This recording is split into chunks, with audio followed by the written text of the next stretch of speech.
Hey, I'm Merritt Smith, and welcome to Rolling Conversations. Today, I'm chatting with a fellow student about his passion for longboarding. Let's dive in. So, how I first got into longboarding was my dad's coworker gave me a longboard when I was about 12, and I've loved it ever since. One of the main differences would probably be mostly the skill set needed. Because for longboarding, you don't really need to learn many tricks or things to stay on the board. But with skateboarding, you like obviously there's the options, but it's just one of those things. For fitness, I'd say it's really good on the lower body and good for balance. For recreation, it's really good for mental health. Whenever I get stressed, I just would grab my longboard, go for a ride. One time I took a 2-hour ride, ended up totaling about 12 miles.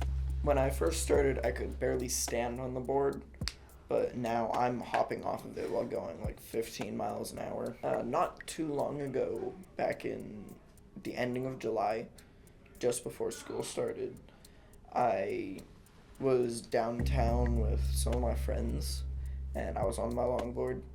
I went to go up onto a driveway, and I hit the curb, going about 20 miles an hour. Fell onto my right side, rolled my ankle, sprained my wrist, a little bit of damage to my elbow.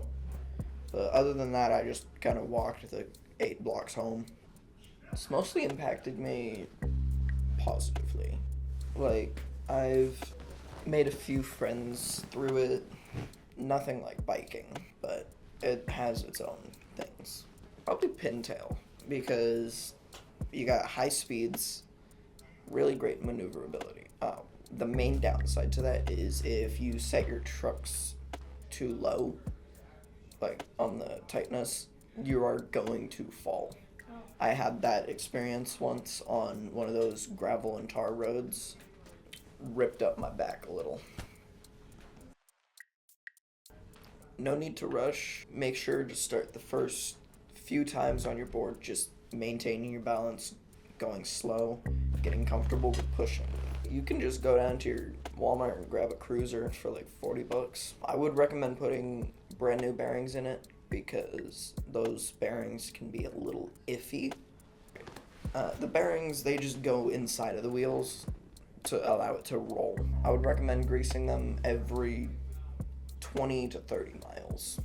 The trucks are actually what allow you to turn, so they'll be holding the wheels. They're essentially the axle, but all the wheels can spin freely on their own. You'll have a little kingpin nut, and that is basically what holds your trucks together and onto the board.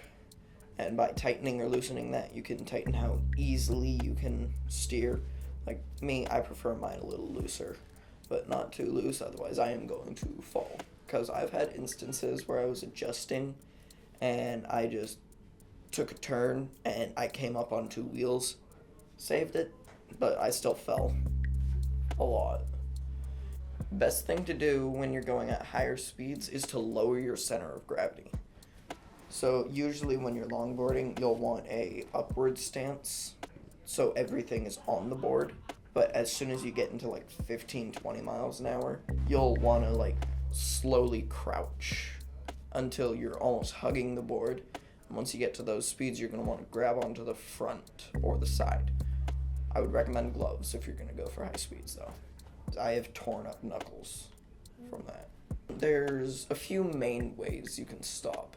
The one I mostly use is you move your feet towards the center of the board, or more towards the lateral center, and you put one foot on the ground and drag your heel.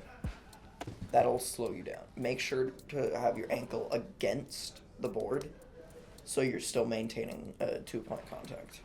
From what I've seen, there is quite a few misinformation videos when it comes to longboard repair, and those are just from my experience.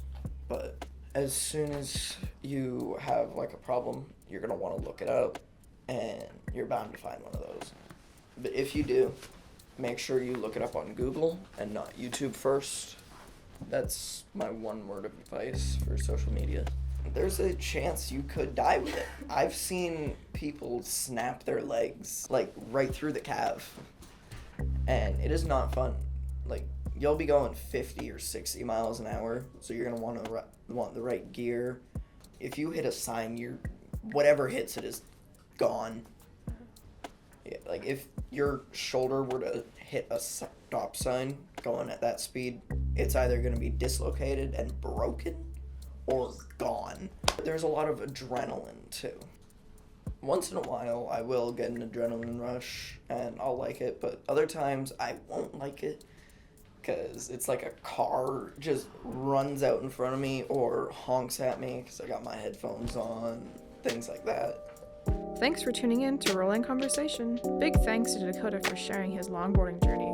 I'm Maren Smith, and I'll catch you next time.